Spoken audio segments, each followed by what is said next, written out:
Ừ, từ nào biết.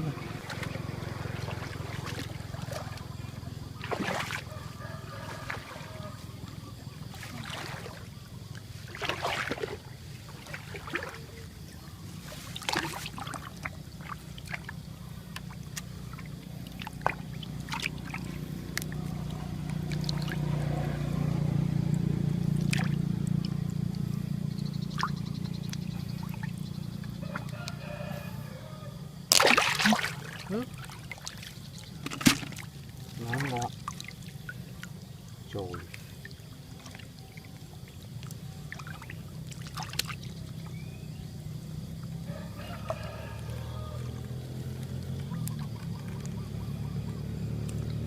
Tham quan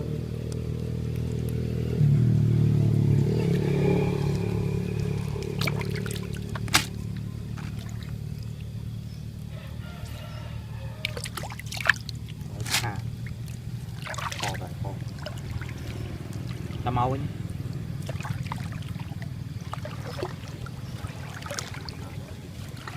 Này bò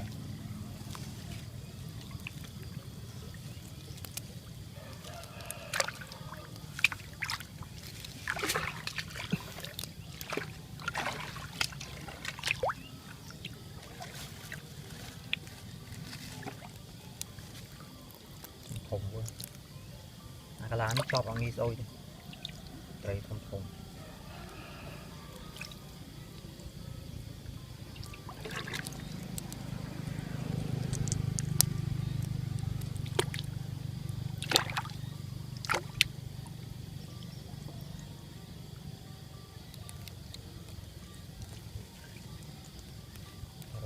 Về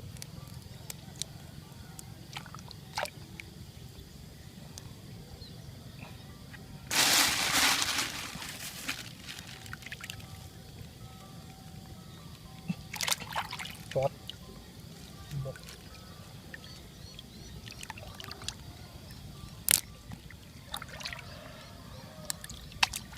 lợn rồi mông thùng dám có cáo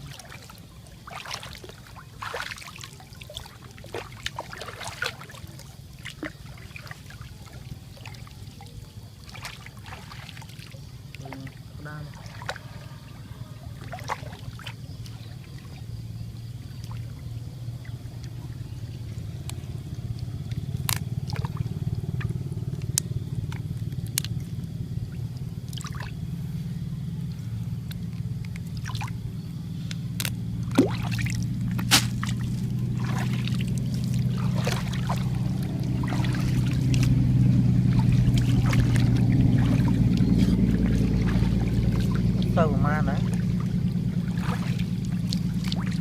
thanh lục trồng trồng cho được rồi chứ.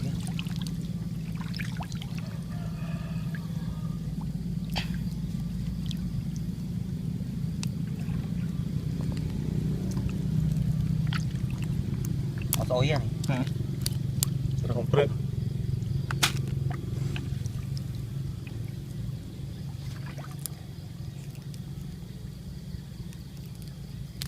số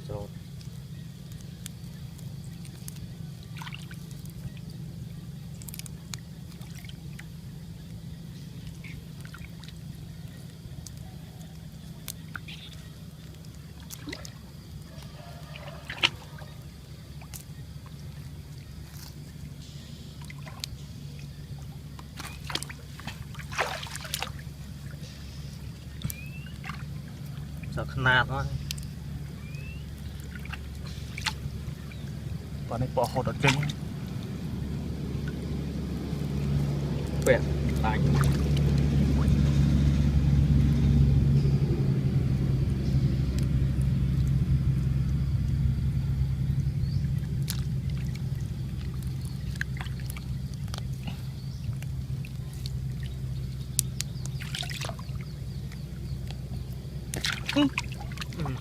dừng tại bọt lâu thì chọt quả là bầy này mà mơ rồi đánh lan trôi tích vì gì mò rồi sai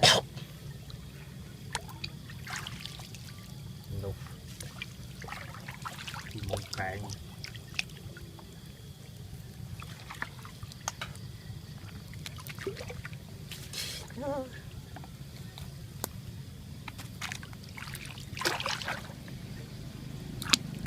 ôi ôi ngon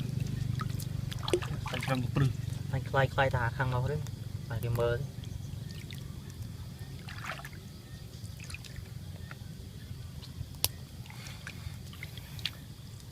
anh chọc hai tung mong pin đọp biệt lừa thì chọc biệt lừa ngọt Cầm đi tam cao cầm tam đi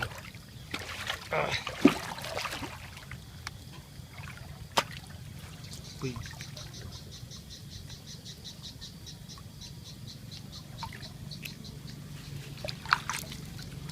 thùng là quá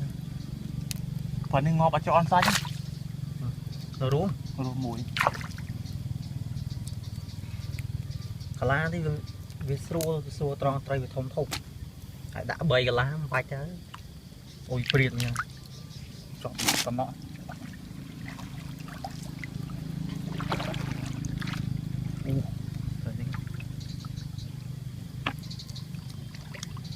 nó miếng cái đàn nó chơi miếng cái đàn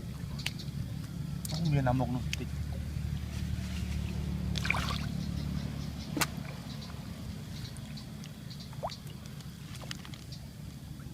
đúng chặt ra gì rồi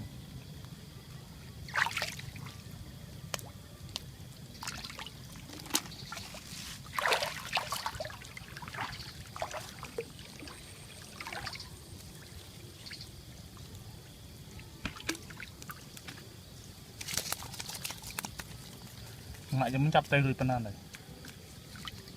nó việc tôi chạy đọt rồi cây mình thấm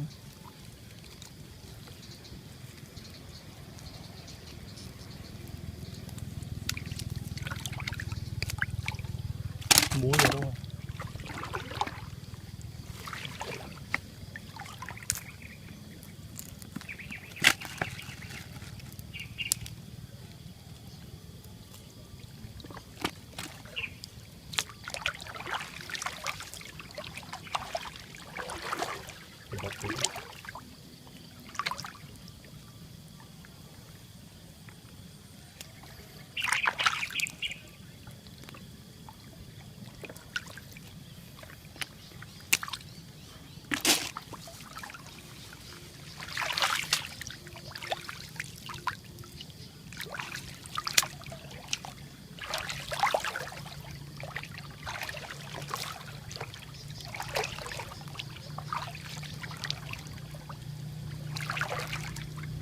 ngộp con sạch này rồi này anh đi đến cái rối để cho ngọt sạch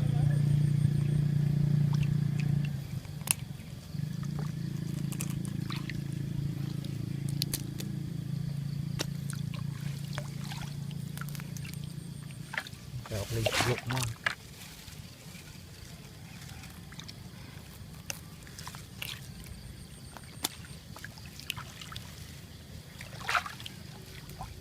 đà brau vậy này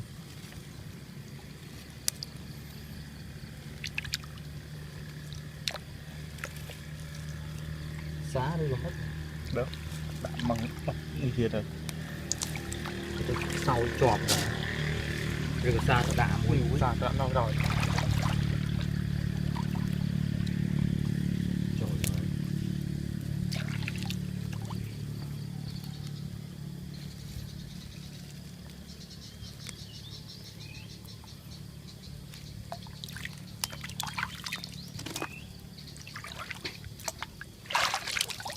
đau chân lỡ mình chân cầu nữa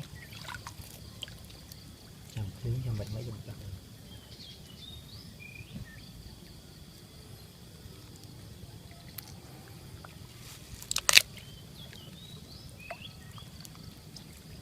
môi ba đấy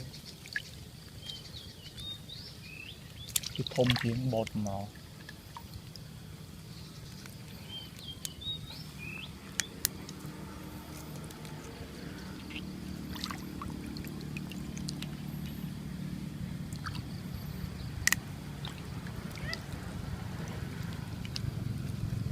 cối đúng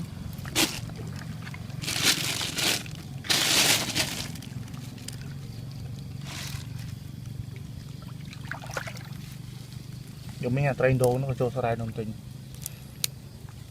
thì tới nay tao mau đâu mau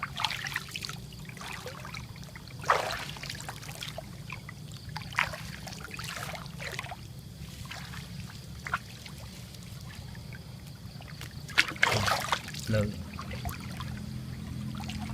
ua nó hao quên rồi mùi tôi bột bố đấy không không mà không riêng là nó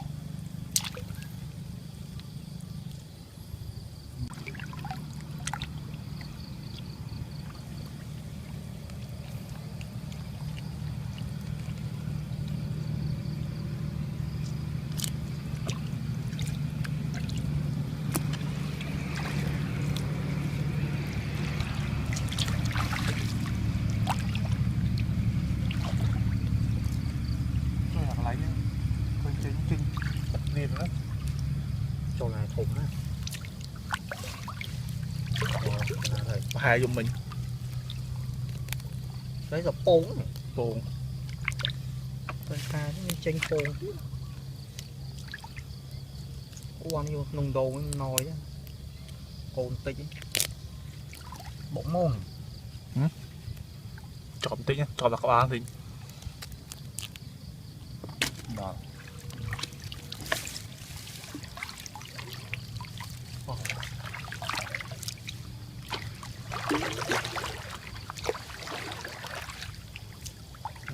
lột sạch ủa không ạ rồi mà đàm kia đó là nghề này đàm trời mà sao vậy anh bậy xà mà uống giáp chứ mình là đàm nữa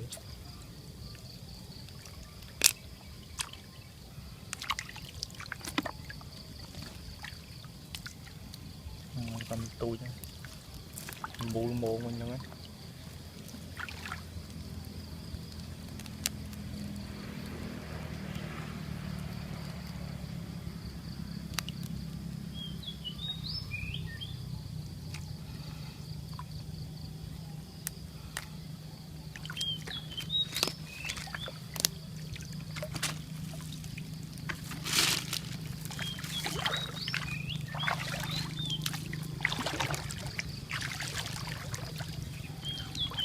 đó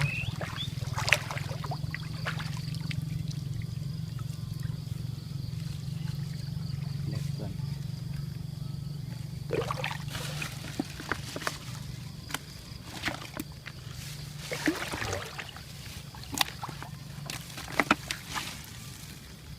con nào này lục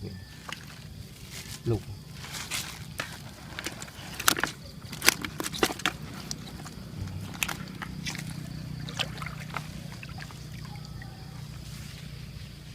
បងប្អូនមើលស្រែទឹកលិច